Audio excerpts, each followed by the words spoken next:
gives me great pleasure to welcome today to the interview Through Your Eyes is Paul Dubois. Hello, Paul. How are you doing? Good, David. How are you? I'm very well, very well. Long time since we've seen each other. Yeah, I think I was trying to recall. Face to face, it's been a while. So yeah, it's really lovely to see you again. Yeah. But yeah. So great. So obviously, we're going to do the interview and find out a little bit about how you future-proofed yourself through your career, what you've learned along the way, things that have gone well, perhaps things haven't gone so well, and some life experiences. And then to finish off with, how do you see your continuing success and future? So if we can just start off with just giving us a bit of an overview of your career to date.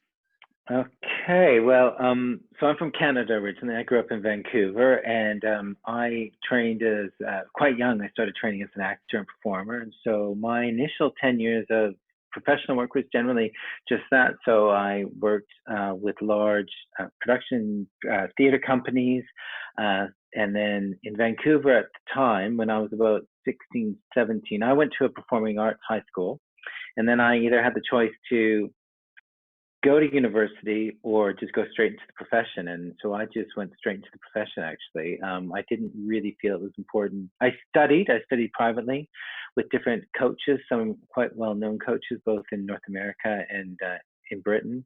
And then I just started getting film and TV work at quite a young age. So I did that, and I thought that was going to be my career for the rest of my life. And then until I moved to Britain in my mid-20s, so I came over at about age 24, 25, still pursuing an acting career and still working as an actor. And then a friend of mine said, he was working for a large recruitment company that had won a contract with the Department for Work and Pensions. So it's the New Deal unemployment provision. And he said, I'd like you to come in and just train these young people. They were between the ages of 18 and 24.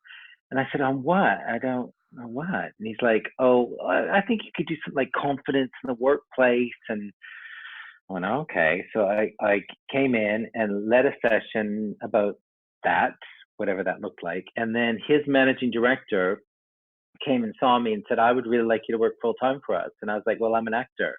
And he said, yeah, well, you're probably not making that much money.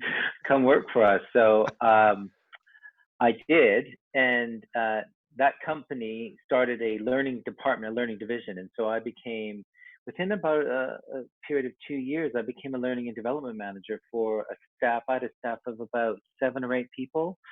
And we expanded the organization and started developing, rather than just local training programs, we then started developing and delivering national programs throughout the business. So that's how I sort of migrated from acting and performing. I still kept my acting career going.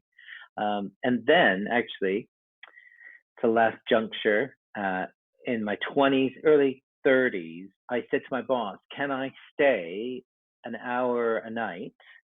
And I just want to use your computers. And he said, what for? And I said, I want to write a grant, an arts council grant, to get some funding together so I could start my own theater company. And he said, yeah, sure.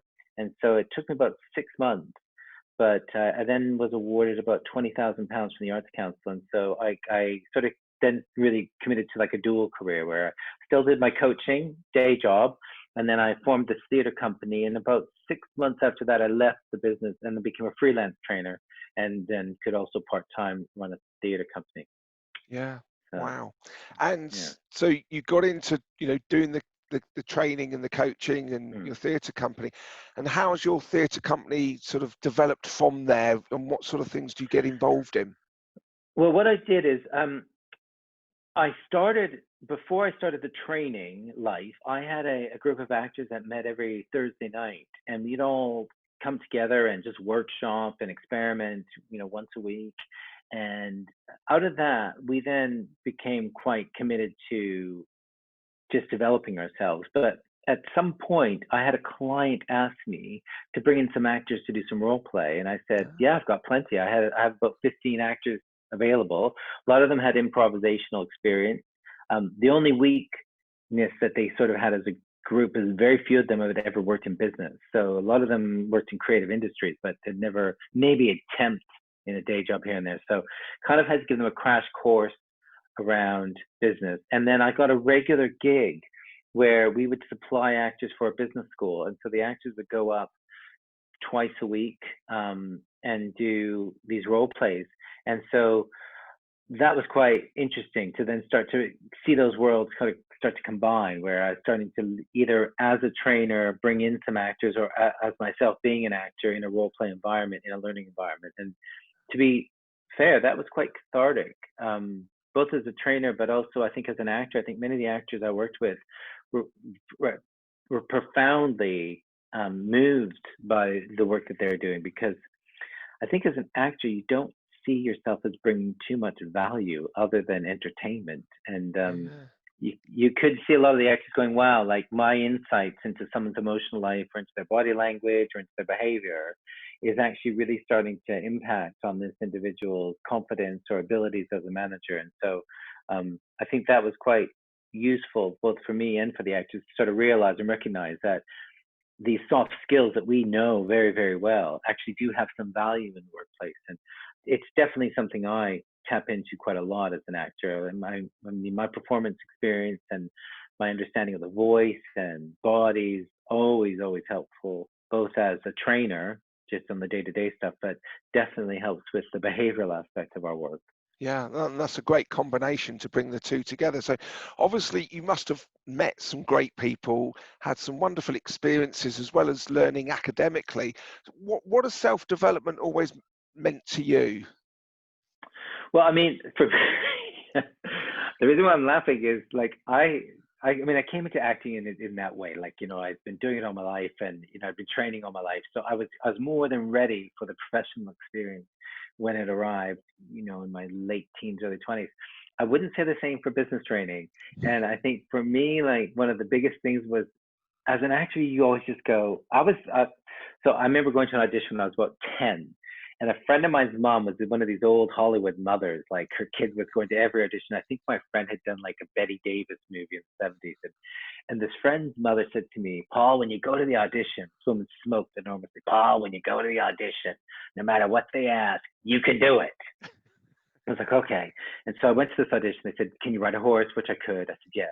Can you play basketball? Yes. Can you golf? Yes. Everything, yes. And so as a trainer, when someone say, oh, can you do this course? And I go, yeah.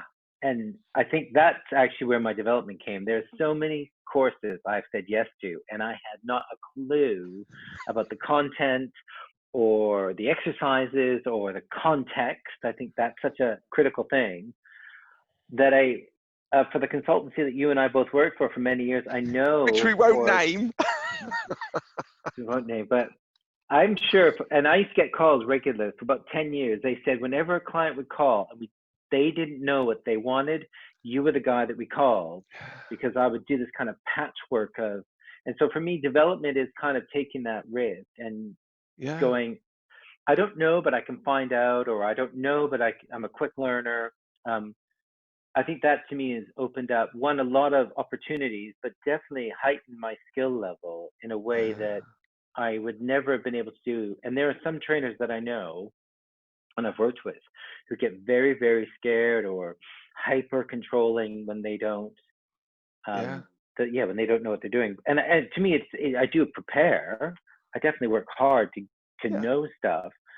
But I think it took me about a good 10 years of delivering to go, actually, I've got enough in my wheelhouse. I've got enough experience behind me to kind of know, even if I can't answer that question, I'll be able to figure something out, or I'll be able to bring something in. So, I think in terms of development, for me, it's about taking risks.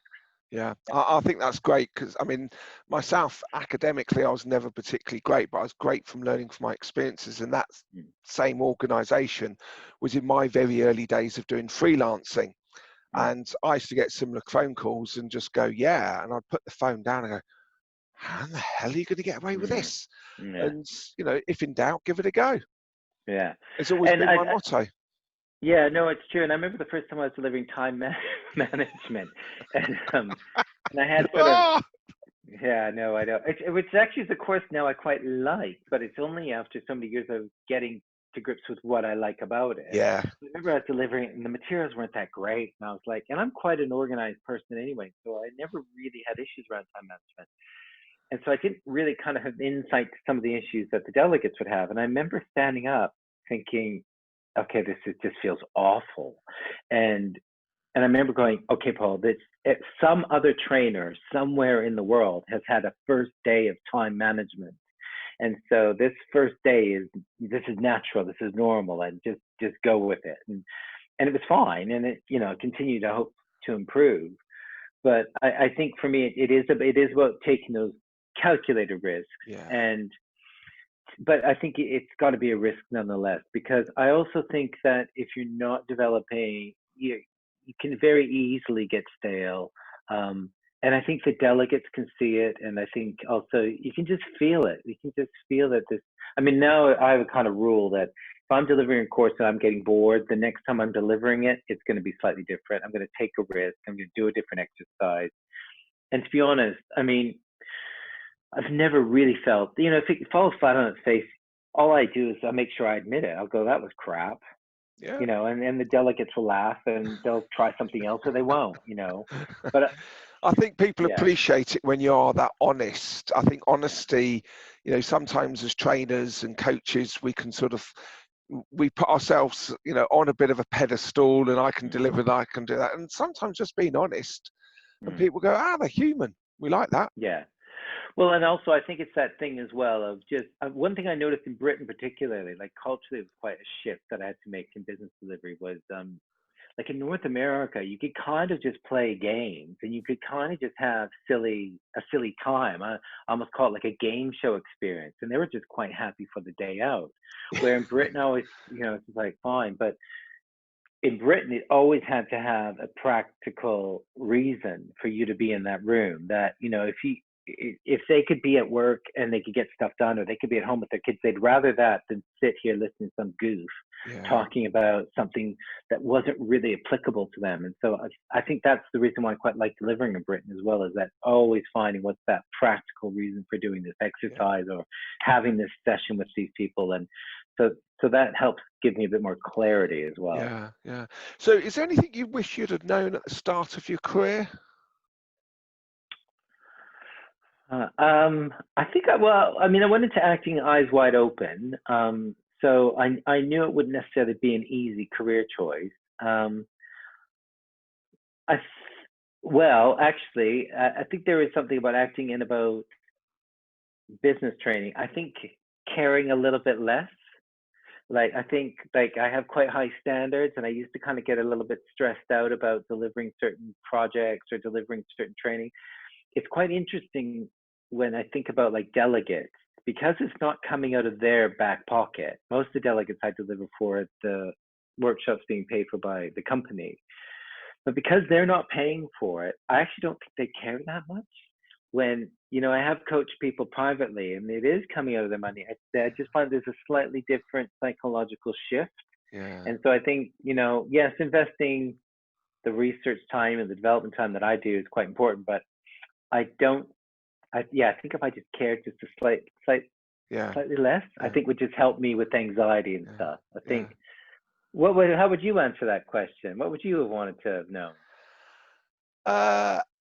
Just to enjoy, just to make sure that I realize this now, but just go and enjoy every day. Every day is there to be enjoyed and learn from your experiences. And when I was younger, I just took things too seriously. And when I got my first job as a manager, my manager gave me some wonderful advice. He said, David, stop being a plonker. Stop trying to be a manager, just be you with responsibility. And that's the best advice I ever got. And I wish I'd have found that out a lot earlier, because I've always worked hard. I've always had a good work ethic. But have a bit more of a laugh along the way. And I didn't do enough of that when I was younger. Now, if you can't have a laugh, I'm not doing it. If it's not going to be fun. Yeah. And the interesting thing, and I think something I did bring from my acting background, is like a scene, like say if I'm improvising, and I did a lot of that and still do a lot of that. One of the main things was, you want to always drive the narrative, but a lot of it wasn't about me. It was about the other actor or about the audience.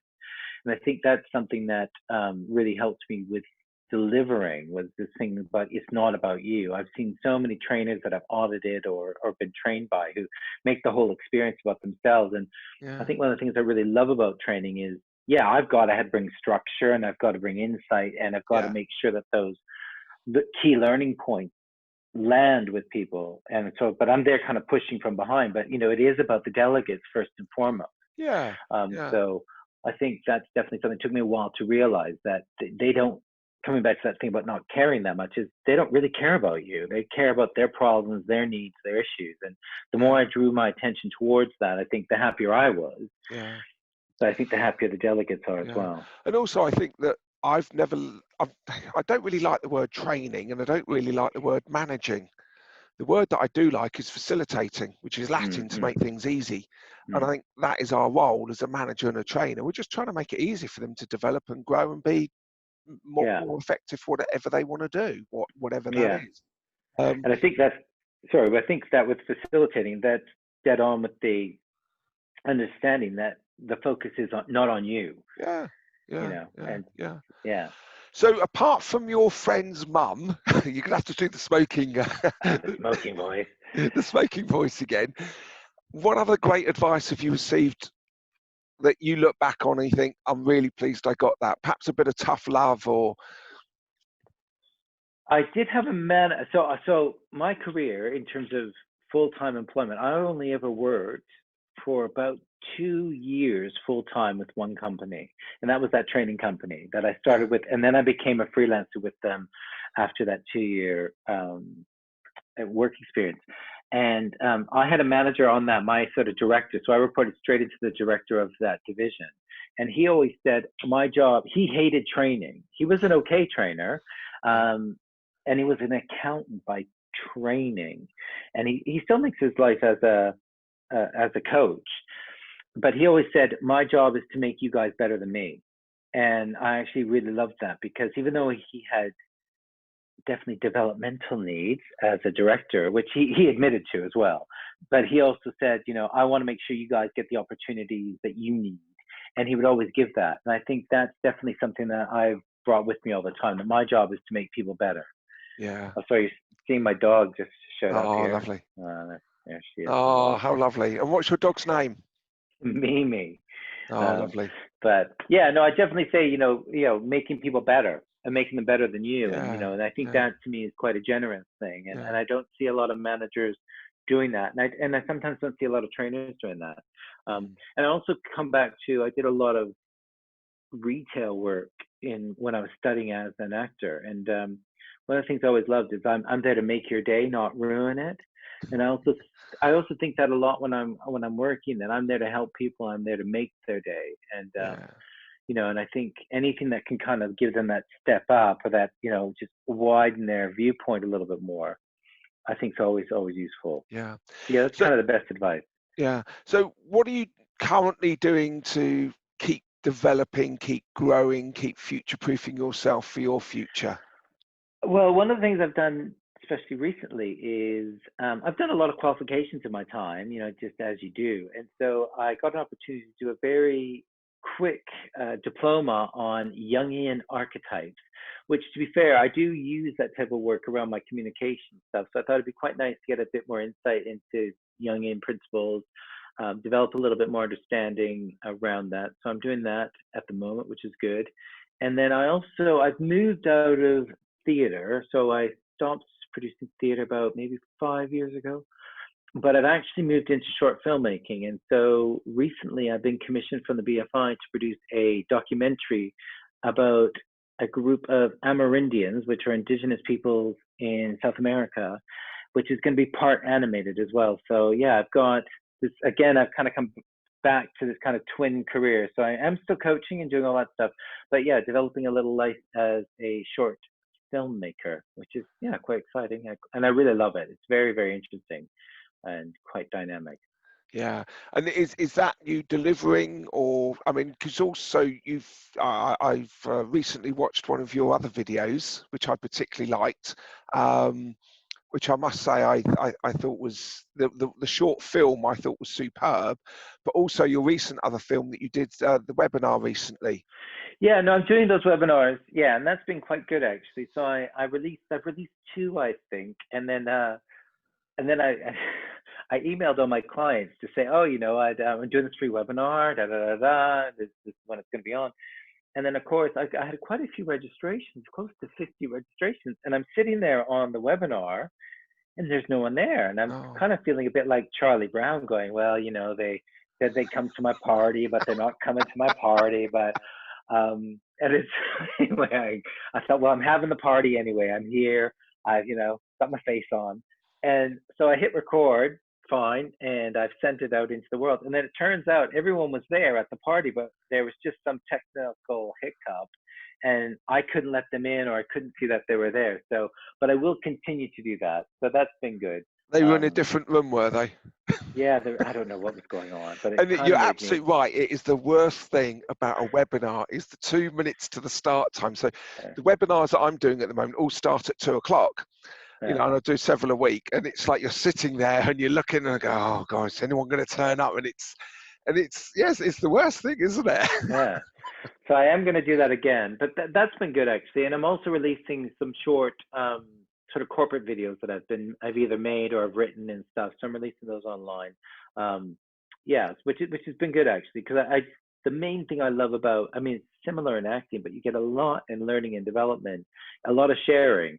And I've always enjoyed that about learning and development. And again, I think that's more, I find that much more value in Britain than in other countries I work in, where a lot of other learning development professionals, they kind of withhold a lot of stuff in this kind of concept of it's mine. And the thing I do love about Britain is, if you ask, you will receive. People will share quite generously. Yeah, which is great. Nice. And I must say, sort of that webinar, technically, there was some great stuff in there about how the brain works and everything else. And you must have done quite a lot of research and studying to.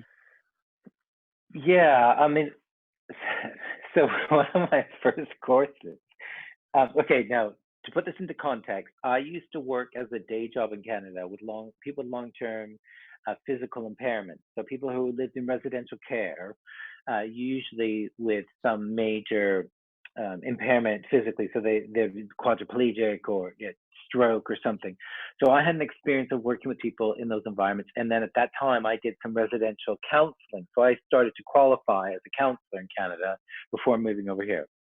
And the reason why I mention that is because that sort of started me working here with people from within those situations and living in residential care. So I had a little bit of part qualification as a counselor.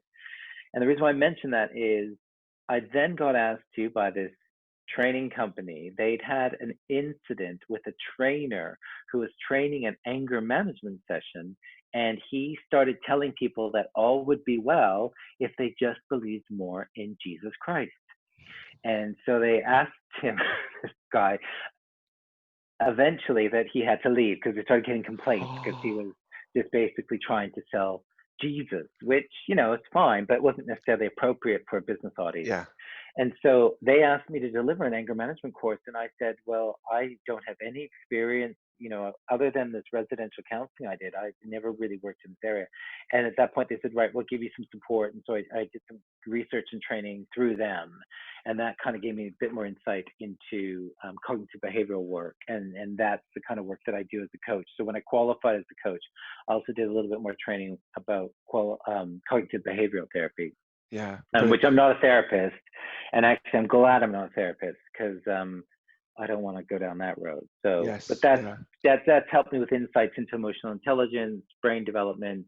I also do geek out on it. At the moment, I'm listening to this book, Sapiens, which talks a lot about human development. And yeah, it's quite interesting. And a lot of stuff around neuroplasticity as well, which I do. If I wasn't so squeamish, I'd definitely be open to cutting open someone's head. Wow. I quite like all that brain stuff, but I couldn't. Yeah, I'm too squeamish. Good stuff. So what we'll do is, if people are watching this on the YouTube channel, we'll put Paul's details below. People that are listening to on the podcast, how do people get hold of you, Paul? So my company that I run is called Apropos Productions. So that's Apropos Productions Limited. So you can find me online there. You can definitely email me if you want to, which my email address is info at apropos, I'll spell APROPOS LTD.net. And also, if you go onto my website, which is aproposltd.net/free, there's plenty of free resources there, some, Wonderful. things that people can look at and stuff. But yeah, Yeah. I'm Brilliant. sure they can find me. Yeah. Okay. Well, what I've always loved about you is your passion, and that certainly comes across, because I think that's half the battle sometimes. Doesn't matter what you're doing in life, but if you've got a passion for it, it makes it more enjoyable, and it just makes life so much easier. Well, it's true. It's also as well. I also think either get interested in your topic or get interested in the people. One of the two will carry you through. I mean, there are days, again, come back to good old time management days. I'm thinking, oh God, not this again. But there was always one or two kind of semi-interesting people in the room that I could kind of, yeah, connect to. And I think that's definitely helped. Definitely helped. Yeah, yeah. I remember in my very early days of being a freelancer, before really setting up my own company, I worked for a company, and they ran a 2-day time management course, and they gave you all the material.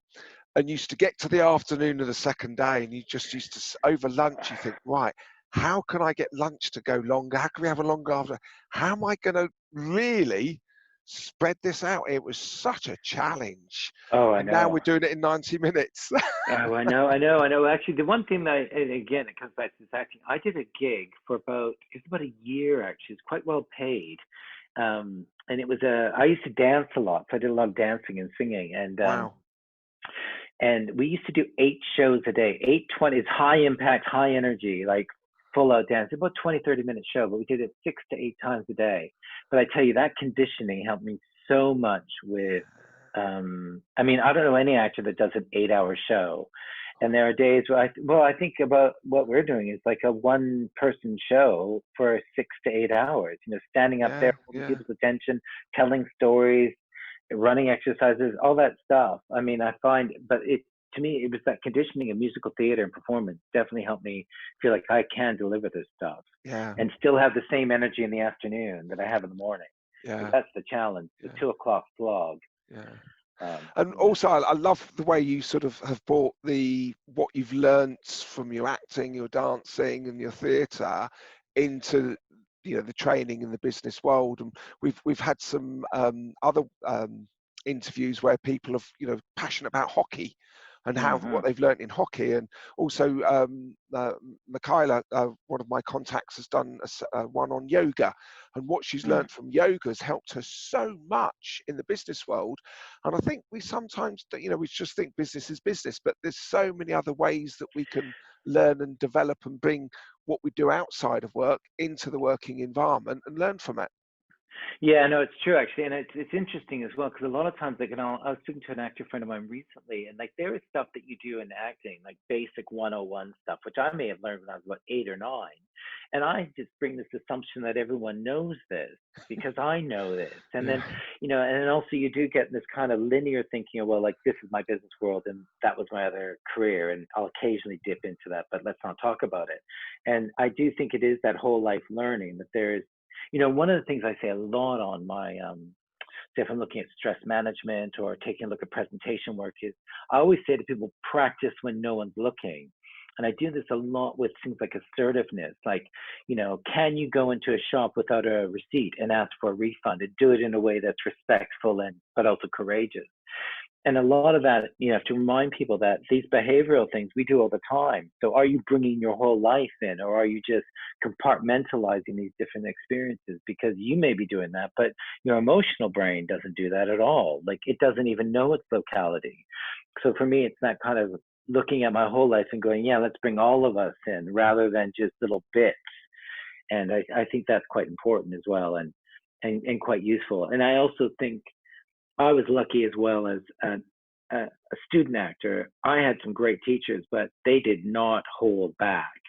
And like, if you think working in business is tough, being an actor where they feel that they can comment on everything, No, I definitely do edit myself, but I feel being exposed to that level of critique and feedback definitely has helped me, one, be more sensitive when giving feedback to people, Yeah. but two, I think I can give it with a slight advantage of, yeah, I know what it feels like to be on the receiving end. So Yeah. coming Brilliant. back to my point, I just think, you're an idiot if you're not bringing your whole life in, because it's there Yeah. to inform you.